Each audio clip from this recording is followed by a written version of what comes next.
Olá, meu nome é Paula, eu tenho 34 anos e hoje eu vou contar um pouco da minha história pra vocês.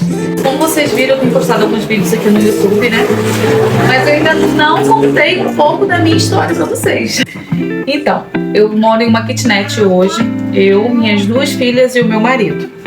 E eu venho de uma família que sempre trabalhou muito, trabalhava com sacolão. Meu pai morreu, eu tinha mais ou menos uns 9 anos de idade. Desde então, a minha mãe teve que criar a gente sozinha, ela com minha tia e mais os meus irmãos. Éramos mais ou menos umas 7 pessoas dentro de casa. Depois a minha mãe engravidou, teve mais um filho, mais uma filha. E aí ficamos mais ou menos umas 8 pessoas. Eu acho que são 8, vou contar direitinho. Minha tia, minha mãe, eu, minhas duas irmãs, os meus 2 primos e a minha irmã mais nova. Éramos 8 pessoas. E aí, no fim, ela tentou até colocar pessoas pra tomar conta da gente. E às vezes deixou até a gente algumas vezes sozinha dentro de casa. Só que a gente aprontava. A gente subia nas beiradas da telha da casa. E, tipo, correndo risco de cair. E andava pelas beiradas das marquises da casa, que tinha um terraço, e o terraço não tinha as paredes, né, no alto. Então a gente subia no terraço e andava pelas beiradinhas disputando quem é que conseguia andar mais tempo ali sem cair. Se a gente caísse, já era. Mas normalmente a gente se equilibrava mais pro lado de dentro, né, do terraço. E aí depois de um tempo a minha mãe começou a levar a gente pro sacolão e a gente começou a trabalhar também, ajudar de alguma forma, né. Até porque era só ela e minha tia. E meu pai largou muitas dívidas. A gente recebia muitas ameaças de morte. A minha mãe sempre ficava muito desesperada com isso. Mas ela, com o tempo, ela foi conseguindo pagar tudo o que meu pai deixou. Meu pai deixou um caminhão pra ela, no nome dela. Ela vendeu e quitou parte dessa dívida. E o resto ela foi trabalhando e pagando. Depois a gente cresceu, né?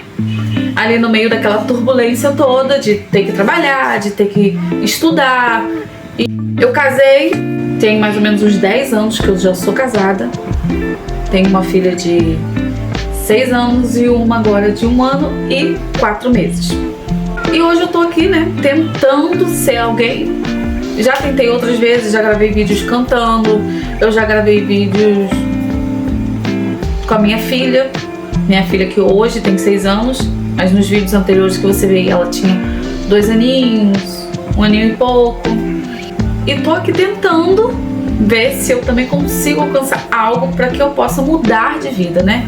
Há um tempo atrás eu tava até trabalhando também com hortifruti, mas aí acabou que não deu muito certo e hoje eu estou em casa e só o meu marido trabalha. O que não deixa de ser um trabalho também, porque dentro de casa é muito difícil também. Cuidar de 2 crianças e arrumar casa. E a minha filha de 1 ano e 1 ano e 4 meses. Gente, só quer peito, peito, peito, peito. Não me deixa nem um momento fazer nada. Às vezes ela deixa. Não é sempre, mas às vezes ela não deixa. No ano de 2022, no ano de 2020, eu e meu marido passamos por uma... vou contar a história. Logo depois que a minha filha de 6 anos nasceu, eu vendi uma casa que meu pai deixou de herança pra gente, pra mim no caso, e comprei uma casa num bairro próximo aqui onde eu moro, porque essa casa era em outra cidade e ficava difícil pra gente se locomover pra trabalhar. Eu morei lá durante um tempo, logo assim que eu casei com ele. Só que eu tinha que acordar muito cedo e eu saía muito tarde, eu chegava lá muito tarde, porque apesar de ser próximo, demorava muito por causa do trânsito, por causa de tudo. Aí eu acabei saindo de lá e vindo morar aqui porque ficava mais perto de casa, morando nessa mesma kitnet que eu moro hoje. Só que quando eu me mudei pra cá, eu não tinha filhos, a primeira vez que eu me mudei. Aí quando eu engravidei, eu já morava aqui. Só que tipo, eu não tinha como eu voltar a morar lá lá em Rio das Ostras, que é a cidade próxima aqui da minha cidade. Pra quem não sabe, eu moro em Macaé. Sou de Macaé, do estado do Rio de Janeiro. Então eu fui daqui pra... Eu continuei morando aqui, mas eu consegui vender minha casa em Rio das Ostras e comprei uma casa num bairro aqui. Só que com o tempo a casa começou a encher d'água. Minha filha tá aqui pedindo água, pedindo brigar.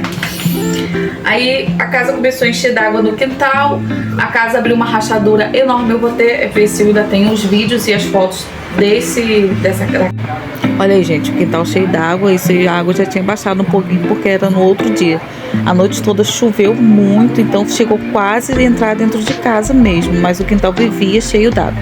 Quando a gente comprou, a gente não sabia que a casa enchia desse jeito, né? E nem os antigos donos nos avisou que pelo menos tinha que subir a casa ou fazer algo. E a gente só acabou sendo enganado. A gente era novo, a gente não sabia muito, então é isso.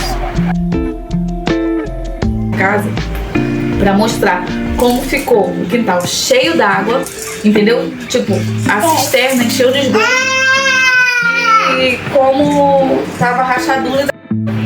Eu comecei a ficar um pouco apavorada. Olha só, gente, dava pra enfiar minha mão ali dentro, gente. Eu fiquei apavorada. Eu pensei, gente, aqui passa muito caminhão. Gente, se essa casa cai justamente na hora que tá todo mundo dormindo e a gente não vê. A minha casa era só de telha, mas mesmo assim, gente.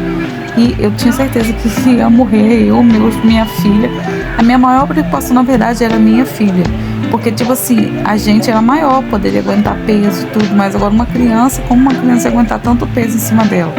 Era só o que eu pensava, só passava isso na minha cabeça.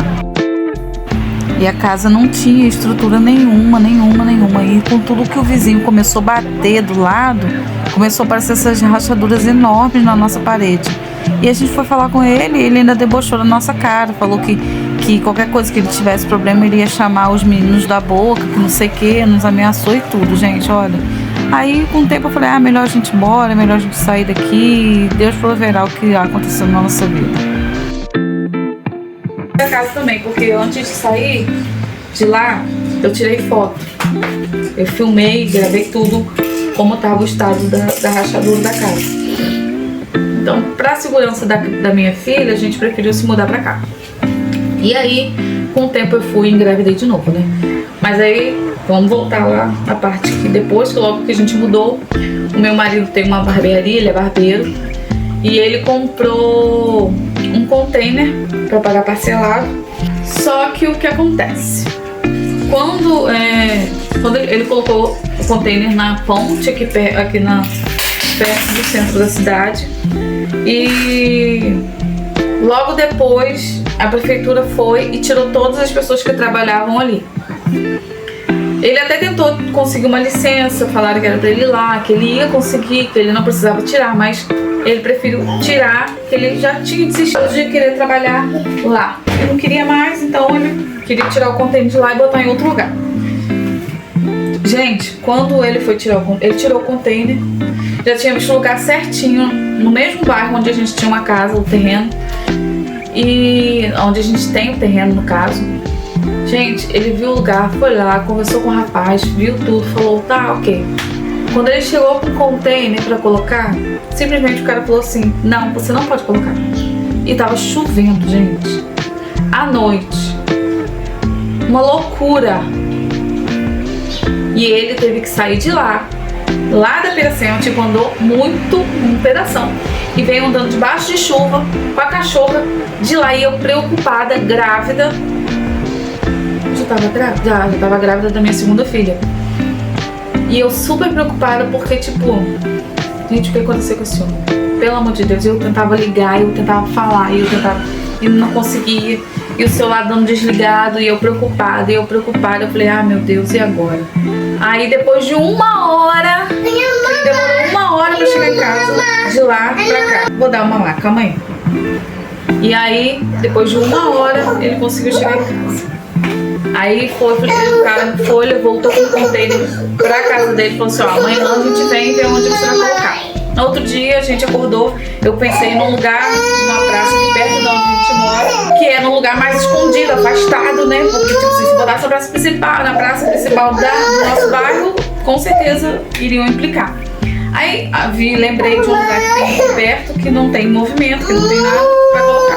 colocamos, falei assim, agora a gente vai poder respirar, né? Pensar um pouco melhor. O que aconteceu? Foram lá e falaram, você tem que tirar o container daí, porque senão a prefeitura vai lá, vai acontecer, vai tirar, vai quebrar, vai fazer. Eu falei, meu Deus, eu falei, gente, eu não sabia pensar, sabe no que naquele momento? De simplesmente tacar fogo naquele troço e pagar o que te devesse trabalhar pra pagar. Era só o que eu pensava naquele momento. Só que aí meu marido foi e conseguiu uma pessoa pra comprar o container. Comprou o container. Falei, agora a gente vai se livrar do problema. Graças a Deus, gente, ó. Gente, foi o melhor alívio que a gente sentiu naquele momento. Aí o cara foi, pegou o container, transportou o container. Quando foi arriar o container lá onde ele colocou, o container simplesmente desmontou inteiro. Aí eu falei, pronto, ferrou, já era. Aí o rapaz até tinha combinado com o meu marido que pagaria metade do valor, já que quebrou e tal, tava tudo podre, não sei o que. E o container não tinha nem um ano, gente. Não tinha nem, acho que não tinha nem 6 meses ainda lá. Não tinha nem 6 meses que meu marido tinha comprado, na verdade. Aí ele falou, aí voltou lá onde ele comprou, reclamou com o cara, falou com o cara que o container não tava todo podre por dentro. Aí o cara, não, mas foi como transportou, que não sei o que. Aí meu marido foi lá, conseguiu mandar um e-mail como se fosse um advogado. Aí eles entraram em contato com meu marido rapidinho. Primeiro eles escorraçaram meu marido de lá, falando que não sei o que, falando um monte de coisa. Aí só que meu marido foi, pesquisou, viu que eles não deram nota fiscal do container.